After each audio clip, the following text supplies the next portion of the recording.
Oh, kini. Double kara. Robocop. Paldo.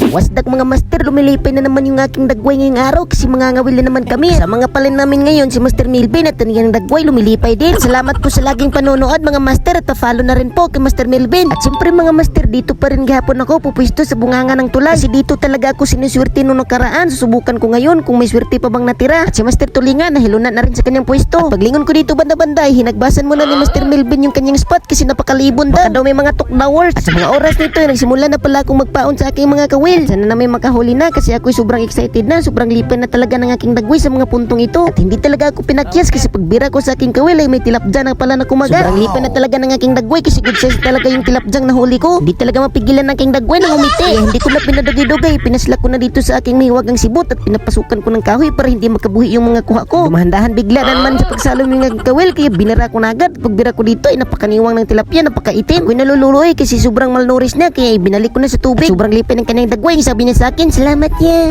Kaya sa mga oras ito, ipatuloy ako sa pangangawil at pagbira ko dito ay waman niya mo. Pero hindi ako mawawala ng paglaom na pag-asa kasi mataas pa yung oras. Malaking adak ko pa yung tsansa na makakuha tayo ng good size na tilapdya. Hindi na pinadugoy-dugoy pagbira ko dito ay may malaking tilapdya na tumukob sa aking kawil. Grabing lipay na naman ang aking dagway sa mga puntong ito kasi ayos kayo ng good size na nga tilapdya. Nasyak talaga ang itsura ng tilapdya kasi nabibigla siya sa mga pangyayari. Kaya sa mga puntong ito ay natingalat talaga ako kasi may biglang bumira sa aking kawil. Napakalakas kaya ako natingala rin kaya binulot-bunlot ko dito ang gahi-gahi talaga. Gahi-gahing birahin at pagkabira ko ay sangala pala ng hagunoy. Pero hindi ako nagpatinag, patuloy pa rin ako sa mga oras na ito. Nadali na bibi tilapia at sabi niya sa akin, ya gamay po ko kayo ya, buhay isa ko ya. Sabi ko naman, okay dong, imong magwang lang dong. Hindi talaga pinadugay-dugay, nagpadali talaga yung kanyang panganay na kapatid. Pero nakakalungkot lang kasi isa lang yung kanyang mata kasi yung kabila niyang mata ay walang laman. Kaya sabi ko sa kanya, huwag ka mag-alala kasi piprito kita mamaya pag uwi ko. At pagkatapos may good size na pala ng tilapia na naman nagpapahuli, siguro ito yung kanilang mama. Sobrang lipay na talaga ng aking dagway sa mga puntong ito kasi ang dako-dako na jud niya talaga. Ang kusgan-kusgan niyang bumira sa aking kawil. Grabing lipay ko na talaga sa mga puntong ito kasi makasusugba, makakikilaw at makapiprito at makatuinuan na naman ako. Agad kong tinangtang yung hook sa kanyang simod at sinulod ko na sa aking mahiwagang sibot. Milipay na naman ang dagway. Mga puntong ito ay gusto makatisting ni Master Tulingan sa aking kawil kasi maswerte daw. Sabay-sabay nating tatanawin at titingnan kung makakahuli pa rin ako kahit iba ng kawil yung gagamitin ko. Palagay ko ay swerte ako ngayon. Tamang pakiramdam lang ako dito at pagbira ko dito ako ay nagtataka kasi parang robot yung nahuli ko talaga. Akala ko talaga isdang hito, lang hiya, robot pala. Pero okay lang at baka ito isang guni-guni lang. Pag arsa ko dito ay grabe ay robot pa rin. Naunsa naman eh. Labagid ko po isda. Kaya agad-agad akong bumarog dito at inaorasyonan ko yung aking kawil para mawala yung dimalas. Bakle-bakle muna ako dito sa ibaba ng tulay kasi parang nawalan ako ng gana. Subay ko dito si Master Bilbin at ang sabi niya sa akin, okay rin na dol, isda maghihapon na dol. Master Gudo nagkatawa rin kasi hinuhuli ko daw ay mga isdang alien. Kaya sa mga puntong ito ay bumaklay uli ako.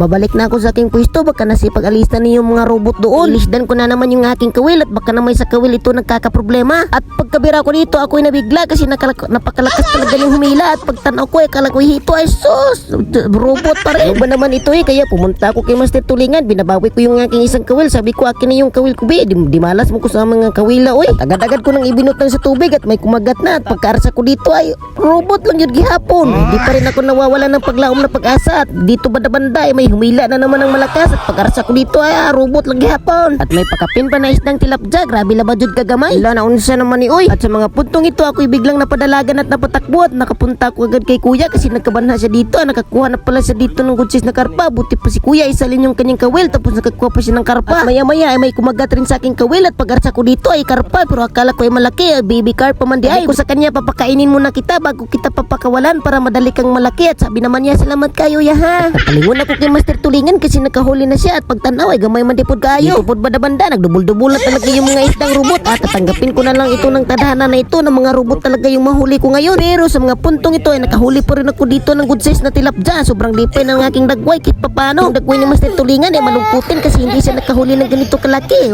Suya. Mga puntong ito may dumahan-dahan bigla na naman sa pagkagat sa aking kawil. Napakabugat talaga ning birahin ang gahi-gahi. Napakabigat. Anong klaseng isda kay ito at pagkrasa ko dito ay robot na pod man di ay. Labi na talaga yung mga isdang robot ko. Napakarami ng huli. At si Master Tulingan lumilipay na kasi nakahuli na ng tilapdya. At ito Ito na pala yung mga isdang robot na nahuli ko. Nagkukumpulan sila sa daplin. Hindi ko muna sila pinabalik sa tubig muna. Baka may samok-samok na naman sila. Ito banda-banda, biglang lumilipay yung dagway ng Mr. Tulingan. Ngumingisi kasi dadagdagan daw na yung aking huling isdang robot. Mabuti pa si Master Gudo dito kasi yung mga nahuli niya ay mga isdang karpa. Hindi talaga nagpapahuli sa kanya yung mga isdang robot. At paglingon ko dito ay mga angler din pala dito sa kabila na nangangawin. At dito rin may nanonood din pala sa akin. May mga nakikilala din pala sa akin sa lugar nito. Maraming salamat po sa inyo mga master. Shout out po sa inyo lahat. Sa mga oras ito ay may mga malalaking huli na pala si Master Melvin. At nag-aad-aan na ako dito ng lamas kay para magkilo na daw kami. Pero napakahaba na ng video natin mga master. Kaya putulin ko mo lang dito. Gagawan ko mo lang ito ng part 2. Maraming salamat po sa inyo. Kaya pa-share na lang po ng video mga master. Salamat po.